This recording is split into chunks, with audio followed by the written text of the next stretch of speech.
The Eiffel Tower is one of the most recognizable structures in the world, standing tall in the heart of Paris, but its story began long before it became a global symbol.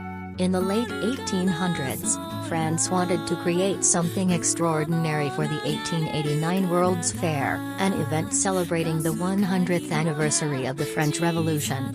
The French government announced a competition to design a remarkable monument that would showcase the nation's engineering and artistic power.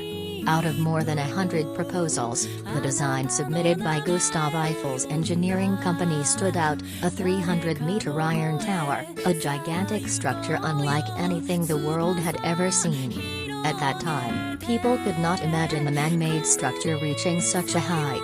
Some believed it was physically impossible, while many artists argued that it would be ugly, calling it a monstrous piece of metal that would destroy the beauty of Paris.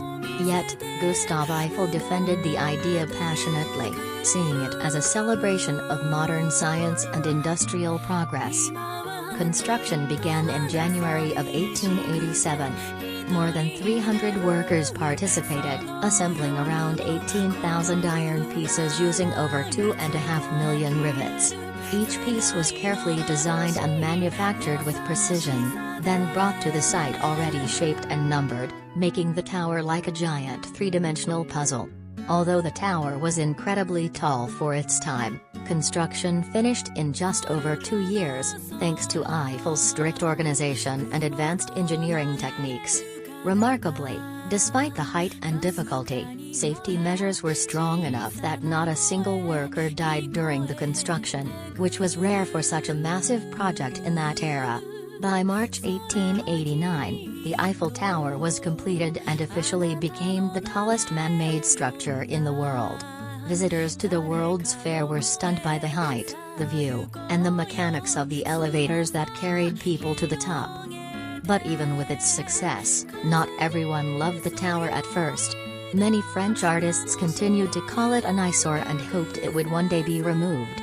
And believe it or not, the Eiffel Tower was never meant to be permanent. It was scheduled to stand for only 20 years and be dismantled in 1909. Gustave Eiffel, however, had other plans.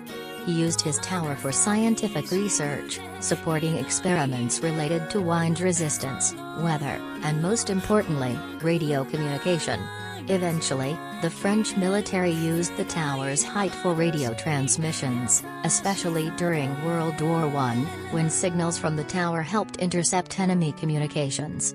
These scientific and military uses proved the tower's importance, and because of them, it was allowed to remain standing forever.